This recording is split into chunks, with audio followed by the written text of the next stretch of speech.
সুপ্রিয় দর্শক, আসসালামু আলাইকুম। সবাইকে স্বাগত জানাচ্ছি আজকে গুরুত্বপূর্ণ সংবাদে।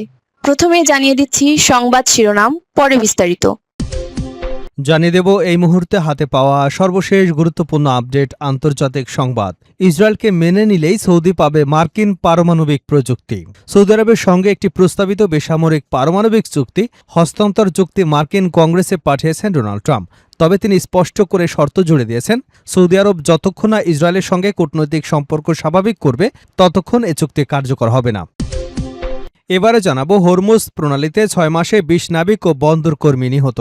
ইরান, যুক্তরাষ্ট্র, ইসরায়েলের মধ্যে ৬ মাস ধরে চলা যুদ্ধে হরমুজ প্রণালী ও এর আশপাশের জলসীমায় অন্তত ৬৮টি নৌযানে হামলার ঘটনা ঘটেছে। এতে অন্তত ২০টি নাবিক ও বন্দর কর্মী নিহত হয়েছেন। আহত হয়েছেন আরও ৩৫ জন। একজন এখনও নিখোঁজ। ইরাকি সংবাদ মাধ্যম শাফাক নিউজ এ খবর প্রকাশ করেছে। জানাবো হরমুজে নতুন অস্থায়ী নৌপথ চালুর বিষয়ে একমত ইরান ও ওমান। হরমুজ প্রণালীতে জাহাজ চলাচলের জন্য নতুন একটি অস্থায়ী নৌপথ চালুর বিষয়ে একমতে পৌঁছেছে তেহরান এবং ওমান। তবে যুক্তরাষ্ট্র জুনে স্বাক্ষরিত অন্তর্বর্তী শান্তি চুক্তির প্রতিশ্রুতি পূরণ না করা পর্যন্ত প্রণালীটি পুরোপুরি খুলে দেওয়া হবে না বলে জানিয়ে দিয়েছে তেহরান। এদিকে যুক্তরাষ্ট্রের উপর পাল্টা ৫০% শুল্ক আরোপের ঘোষণা কানাডার। যুক্তরাষ্ট্রের বিভিন্ন পণ্যের উপর সর্বোচ্চ ৫০% পর্যন্ত ডলার ফর ডলার পাল্টা শুল্ক আরোপের ঘোষণা দিয়েছে কানাডা। দুদেশের মধ্যে বাণিজ্য আলোচনা ভেস্তে দেবার পর মার্কিন প্রেসিডেন্ট ডোনাল্ড ট্রাম্পের শুল্ক আরোপের জবাবে এই পদক্ষেপ নিল কানাডা। খবর বিবিসি বাংলার। এবারে থাকছে ইরানের উপর নতুন মার্কিন নিষেধাজ্ঞায় মুখ খুলল চীন ও কাতার। ইরানের উপর যুক্তরাষ্ট্রের নতুন অর্থনৈতিক নিষেধাজ্ঞার সমালোচনা করেছে চীন ও কাতার। দুদেশই বলেছে একতরফা নিষেধাজ্ঞা সংকটের সমাধান নয়, বরং কূটনৈতিক আলোচনার পথ খোলা রাখা প্রয়োজন। ইরাকি সংবাদ মাধ্যম শাফাক নিউজ এ খবর প্রকাশ করেছে। এবং সর্বশেষ জানাবো বিশ্বজুড়ে যুক্তরাষ্ট্রের সব ধরনের ভিসা সাক্ষাৎকার স্থগিত করা হয়েছে। যুক্তরাষ্ট্রের প্রেসিডেন্ট ডোনাল্ড ট্রাম্পের প্রশাসন বিশ্বজুড়ে ভিসা আবেদনকারীদের সাক্ষাৎকারের সময়সূচি সাময়িকভাবে স্থগিত করেছে। অভিবাসন নীতিতে কঠোর অবস্থানের মধ্যেই দেশটির সব দূতাবাস এবং কনসুলেটে নতুন প্রশিক্ষণ কার্যক্রম চালুর কারণে এই সিদ্ধান্ত নেওয়া হয়েছে বলে জানিয়েছে মার্কিন পররাষ্ট্র দপ্তর। দর্শক, এতক্ষণ শুনছিলেন শিরোনাম, এবার থাকছে পুরো সংবাদ। আপনি যদি এই চ্যানেলে নতুন হয়ে থাকেন, ভিডিওটি দেখতে দেখতে চ্যানেলটি সাবস্ক্রাইব করে বেল আইকনটি বাজিয়ে রাখুন। আর এই ভিডিও সম্পর্কে আপনার মূল্যবান মতামতটি কমেন্ট বক্সে জানিয়ে দিন এই ভিডিওটি আপনি কোন জেলা থেকে দেখছেন এবং শুনছেন। ইসরায়েলকে মেনে নিলেই সৌদি পাবে পারমাণবিক প্রযুক্তি। সৌদি আরবের সঙ্গে একটি প্রস্তাবিত বেসামরিক পারমাণবিক প্রযুক্তি হস্তান্তর চুক্তি মার্কিন কংগ্রেসে পাঠিয়েছে ডোনাল্ড ট্রাম্প। তবে তিনি স্পষ্ট করেছেন, সৌদি আরব যতক্ষণ না ইসরায়েলের সঙ্গে কূটনৈতিক সম্পর্ক স্বাভাবিক করছে ততক্ষণ এই চুক্তি কার্যকর হবে না। মার্কিন প্রশাসনের এক জ্যেষ্ঠ কর্মকর্তা এ তথ্যের সত্যতা নিশ্চিত করেছেন। জুলাই মাসে স্বাক্ষরিত ৩০ বছর মেয়াদী এই চুক্তির আওতায় মার্কিন প্রতিষ্ঠানগুলো সৌদি আরবে পারমাণবিক প্রযুক্তি রপ্তানি এবং AP-1000 রিয়্যাক্টর নির্মাণের সুযোগ পাবে। কয়েক হাজার কোটি ডলারের এই প্রকল্প থেকে ওয়াশিংটন হাউস সহ কানাডা, যুক্তরাষ্ট্রের শীর্ষ পারমাণবিক অ্যাসেট ম্যানেজমেন্ট প্রতিষ্ঠানগুলো লাভবান হবে। কংগ্রেসের সূত্র অনুযায়ী প্রস্তাবটি অনুমোদনের জন্য আইন প্রণেতাদের হাতে ৯০ কার্যদিবস সময় রয়েছে। এই সময়ের মধ্যে কংগ্রেস কোনো আপত্তি না জানালে এটি স্বয়ংক্রিয়ভাবে বলবৎ হবে। যদি কংগ্রেস চুক্তিটি বাতিলের সিদ্ধান্ত নেয় তবে প্রেসিডেন্ট ট্রাম্প তাতে ভেটো দেবার অধিকার রাখেন। ট্রাম্পের ভেটো বাতিল করতে হলে কংগ্রেসের ২/৩ সংখ্যাগরিষ্ঠতার প্রয়োজন পড়বে।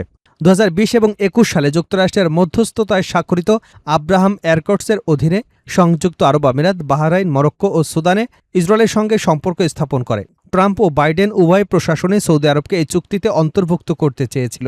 ২০২৩ সালের মধ্যভাগে রিয়াদ এবং তেল আবিব সমঝোতার কাছাকাছি পৌঁছলেও অক্টোবরে গাজা যুদ্ধ শুরু হলে সেই আলোচনা থমকে যায়। সৌদি আরব স্পষ্ট জানিয়ে দেয়, একটি স্বাধীন ফিলিস্তিনি রাষ্ট্র প্রতিষ্ঠার সুনির্দিষ্ট এবং অপরিবর্তনীয় পথ তৈরি না হওয়া পর্যন্ত তারা ইসরায়েলকে স্বীকৃতি দেবে না। চুক্তিটি কংগ্রেসে পাঠানোর পর ডেমোক্রেটিক আইন প্রণেতা এবং পারমাণবিক নিরাপত্তা বিশেষজ্ঞদের মধ্যে তীব্র উদ্বেগের সৃষ্টি হয়েছে। হরমুজ প্রণালীতে ৬ মাসে ২০ নাবিক এবং বন্দর কর্মী নিহত। ইরান, যুক্তরাষ্ট্র এবং ইসরায়েলের মধ্যে ৬ মাস ধরে চলা যুদ্ধে হরমুজ প্রণালী ও আশপাশের জলসীমায় অন্তত ৬৮টি নৌযান হামলার ঘটনা ঘটেছে। এতে অন্তত ২০ নাবিক এবং বন্দর কর্মী নিহত হয়েছেন। আহত হয়েছেন আরও ৩৫ জন। একজন এখনও নিখোঁজ। ইরানি সংবাদ মাধ্যম শাফাক নিউজ এ খবর প্রকাশ করেছে। আন্তর্জাতিক সামুদ্রিক সংস্থার তথ্য অনুযায়ী গত ৬ মাসে গড়ে প্রতি ২.৬ দিনে একটি করে এই হামলার ঘটনা ঘটেছে। এসব ঘটনায় প্রায় অর্ধেকই ছিল তেলবাহী জাহাজকে ঘিরে। কন্টেনারবাহী জাহাজ আক্রান্ত হয় ২০% ঘটনায় এবং বাল্কেরিয়ার ১৫% ঘটনায়। যুক্তরাজ্যের মেরিটাইম ট্রেড অপারেশনস বা ইউকেএমটিও ৬৮টি ঘটনার মধ্যে ৪৭টিকে হামলা হিসেবে চিহ্নিত করেছে। ঘটনাগুলোতে সবচেয়ে বেশি ক্ষতিগ্রস্ত হয়েছে লাইবেরিয়ার পতাকাবাহী জাহাজ। এসব দেশের পতাকাবাহী ১৩টি জাহাজ বিভিন্ন ঘটনায় জড়িয়েছে। পানামা ও মার্শাল দ্বীপপুঞ্জের পতাকাবাহী ১০টি করে জাহাজও ক্ষতিগ্রস্ত হয়েছে। এছাড়া ইরানের পতাকাবাহী ৪টি জাহাজ ক্ষতিগ্রস্ত হয়েছে। হরমুজ প্রণালী বিশ্বের অন্যতম গুরুত্বপূর্ণ নৌপথ। মধ্যপ্রাচ্যে তেল এবং অন্যান্য পণ্য পরিবহনের বড় অংশ এই পথ দিয়েই চলাচল করে। ফলে এ অঞ্চলে সামরিক সংঘাত ও নৌ হামলার ঘটনা আন্তর্জাতিক জাহাজ চলাচল এবং জ্বালানি সরবরাহ নিয়ে উদ্বেগ বাড়িয়েছে। হরমুজে নতুন অস্থায়ী নৌপথ চালুর বিষয়ে একমত ইরান ও ওমান। হরমুজ প্রণালীতে জাহাজ চলাচলের জন্য নতুন একটি অস্থায়ী নৌপথ চালুর বিষয়ে একমত হয়েছে ইরান ও ওমান। তবে যুক্তরাষ্ট্রের জুনে স্বাক্ষরিত অন্তর্বর্তী শান্তি চুক্তির প্রতিশ্রুতি পূরণ না করা পর্যন্ত প্রণালীটি পুরোপুরি খুলে দেওয়া হবে না বলে জানিয়েছে তেহরান। ইরানের উপ পররাষ্ট্রমন্ত্রী কাজেম গারিবাবাদি মঙ্গলবার রাষ্ট্রীয় টেলিভিশনে এসব কথা বলেন। এর আগে তেহরানে ইরান এবং ওমানের পররাষ্ট্রমন্ত্রীরা বৈঠক করে নতুন নৌপথ পরিচালনার কাঠামোর বিস্তারিত চূড়ান্ত করেন। গারিবাবাদি জানান, নতুন নৌপথটির প্রবেশপথ ইরানের আঞ্চলিক জলসীমার মধ্য দিয়ে যাবে।